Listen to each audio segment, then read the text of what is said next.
Thank you very much, Your Excellency. I'm not going to try and ask for any smiles. I am normally one politician who likes smiling, but not today. My heart is really heavy listening to the parents and the victims of the extrajudicial killings of this regime, the abductions, the torture, Bob Njagi and the Gitengela 3 and your colleagues. We know the trauma you went through, and it's a year. Tomorrow we'll be marking that day. And I listened to the father of Shakil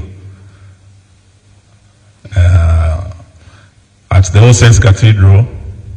We listened to the mother of the youngest victims of them all. He was only 12 years, Kennedy Onyango. This boy was shot in Rongai. His little body took many bullets. And when the president was asked about the boy, he said the boy is alive, right? Kennedy Onyango's story was very moving at the All Saints Cathedral, and many others. Denzel Omondi's parents, and all those who are suffering. A year later, no justice, no compensation. And it reminds me of one of the poets, Jonathan Carriara. He wrote a poem, and he called it Grass Will Grow. And it was a poem by a parent mourning the loss of a child. And he said, Lord, if you have taken my child away, then give me strength to dig his grave. And Lord, send me a little rain, for grass will grow. But he said, Lord, do not send me madness. I ask for tears, but do not send me moon-hard madness to put a snag in my skull. It's as if Jonathan Carriara was one of the parents here. One of the parents whose children had bullets lodged in their skulls, had their brains splattered on the people's house in Parliament and on the streets. They did not aim at the legs or the arms to disable. They aimed at the head. They splashed their brains and they killed them. A year later, no justice. Those who went out in 2023 during the Azimio protests, 75 young people were killed. One was Brian in Nyalenda with his brother. They were beaten, dragged out of their homes and killed. Just like Brian, who was killed, I think it was the Sultan Hamoud went with His Excellency to bury the young Brian. We cannot forget these young people. They've been waiting for justice for 2 years. But do you expect justice from the Ruto regime? Do you expect justice from the Ruto regime? A regime that will pick a young man, Albert Ojwang, from Mutembei, bring him to Nairobi, less than a kilometer from where we sit, Central Police Station. They murdered the young man. Then they said he had committed suicide, that he banged his head on the wall until he died. Can you believe such a regime? A regime that shot young people in Kitengela, Charles Owino, Shakil and his colleagues. Then they hide the bodies and say these were car accident victims from Georgia, and they cover up. We've heard today from Shakil's parents. They tried to cover up, but they went and found out what had happened. Can you trust a regime like that to do justice? If they were covering up, the police bullets, if they had not been found lodged in the heads of these young people, we would never have known their story.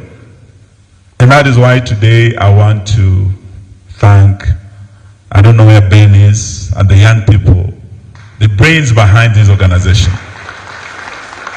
We salute you and we salute all the courageous young people who through their brilliant ideas such as this and through their rage, backed by their courage, who came out to face this ignoble regime. Today we also thank J.B. Muturi and this team for accepting to take the onerous task, because it is not easy. And just starting from what we have heard here, there are many Kenyans whose stories are still untold, who would want to come up and open up and speak and let their stories be heard, because this government will always try to cover up the truth. But through a system that we are setting up, truth will come out and justice will be done.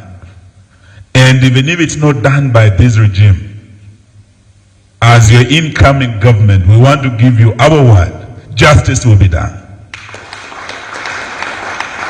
So the work you'll be doing is not just academic work. From what you're doing in the next 12 or 15 or so months, we have no doubt from every corner of Kenya, we have heard Kenyans speaking loud and clear that this regime will be a one-term regime. And if it's a one-term regime, it means it's a regime that has less than 2 years. By the time this commission completes its work, we will be ready under the new regime to implement the work that you are going to be doing. And we will, because one thing we have said as the People's United Opposition, there are three things we are seeking: unity, liberation of this country from this corrupt, bloodletting regime. But the last thing we must do is restore our country and its lost glory. And the process of restoration starts with plans such as this, because justice cannot be done by this regime. We need to restore hope by the people of this republic in our key institutions, the judiciary, parliament that has been captured. There's completely loss of faith in this parliament because it was captured. So today, even as we launch this commission on the restoration of justice, we want to say we must learn from our lessons. I was the Minister of Justice in the Kibaki regime, and when I took over that ministry, the Truth, Justice and Reconciliation Commission had been paralyzed. There was an attempt to abort that commission, the Kiplagat, Ambassador Kiplagat Commission. We were able to work around the clock to get the TJRC Commission to complete its work, to compile its report, and to submit this report to the President, Mwai Kibaki, Vice President Kalonzo Musyoka, and Prime Minister Raila ODINGA. I was a member of the 10th Parliament, and J.B. Muturi is right, because after that report was presented, in the 11th Parliament, some things happened that actually made sure that report was never implemented. These are some of the steps we must take outside the regime that is unwilling to do justice, and through such innovative means we will be able to achieve it. We are hearing a president give an empty apology, a conditional apology to the GenZs. And that president does not want to face the truth. I've heard him today talk about peace and security and tell the police of Kenya he's 100% behind them. He has confidence in them. You do recall a year ago, after the Gen Z killings, that same president came out and said there was a gang of dangerous criminals who wanted to overthrow his government. And he said the police did a commendable job. He congratulated the police for the killings and the work they did, killing our young Kenyans. A year later, on the eve of the commemoration, he has to today at State House, hosted the same police, and commended them for the good work they're doing. And he has told them he's 100% behind them. To me, this president has given the signal to the police to do tomorrow what they did best on the 25th of June last year. He unleashed the police on the people. He unleashed the military on the people. Today, as we speak, we've heard from His Excellency Kalonzo Musyoka. Over 4,000 goons have been hired. How desperate can you be, Ruto? Shame on you. Shame on you. That you can unleash the rogue police on your citizens. Even deploy the military against your citizens. A year later, KDF stands deployed against the citizens of the Republic of Kenya. Anywhere within this republic today, William Ruto, because of the parliament that's under capture, has a blank check to deploy the military against any citizen in any of our 47 counties. God forbid if Ruto you want to use the military tomorrow. If you want to use the police in the manner you used them last year. And if you and your teams want to deploy goons against these children.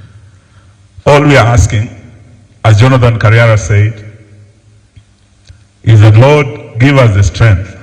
Give the parents the strength to come out tomorrow and mourn their children. To come out and have the strength to lay flowers at the gates of Parliament, to commemorate their children. And in this endeavor, as the People's United Opposition, we will stand with you, the families, the victims. We will work with you tomorrow. And we're asking the police to do what they are supposed to do constitutionally.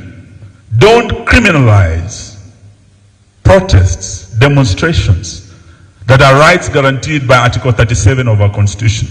Your work is to escort and provide security for the demonstrators. It is not to shoot and to kill innocent and armed protesters. So tomorrow the world will be watching. We appreciate and welcome the strong statement by the international community. All the diplomats have said to Ruto, demonstrations are guaranteed by your constitution. Allow Kenyans to protest peacefully tomorrow. As the People's United Opposition, we ask all of you who come out tomorrow to do so peacefully. Don't come armed. Do it in the same style the GenZs did it. If anything, just your phone and the flag of Kenya, as they did it. Anyone who comes out armed with any machetes, know that he's not one of us. He's one of the 4,000 goons, state-sponsored goons. And the people dealt with them last time. I'm sure you who has been given 500 shillings to come tomorrow to rough up the protesters, you will meet your fate. You will meet your fate.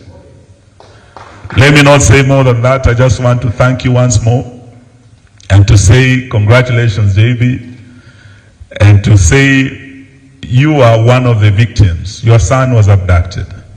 When you lead this commission, you are doing it on behalf of many parents who felt your pain, who felt your pinch. May we ensure that justice remains our shield and defender. And apart from Parliament, I had what I say, that if you are in the United States and you said you are going to march on the White House, you would be arrested from your house and picked. And people are not allowed to demonstrate to the White House. I don't know which United States Murkomen went to school, I don't know. But if you're in Washington, you will know that even as we speak, there are demonstrations outside the White House. When Trump gave an order to strike Iran, there are many Kenyans who have marched on Washington from across the states who do not support the war, who want to see peace in the Middle East. Which White House are you talking about, Bwana Murkomen? There are people demonstrating outside the White House. This is the people's house. And so is our state house here. Even if you keep wasting time renovating, and that house does not belong to William Ruto. That house belongs to the people of Kenya. And if they choose to march there and lay flowers outside the gate, it is their house, they're entitled to do so. Stop this fear-mongering, Bwana Ruto, with your cronies. If we choose to go to the People's House Parliament tomorrow, as we shall, with Kalonzo Musyoka, with Bwana Matiang'i, with Rigijik, and all those of you who wish to come and stand in solidarity, Bwana Mbui, you are our leader in that house.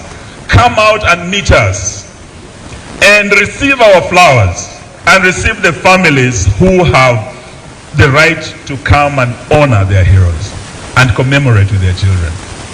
May God bless us tomorrow as we march in solidarity with the GenZs. Thank you, and God bless you.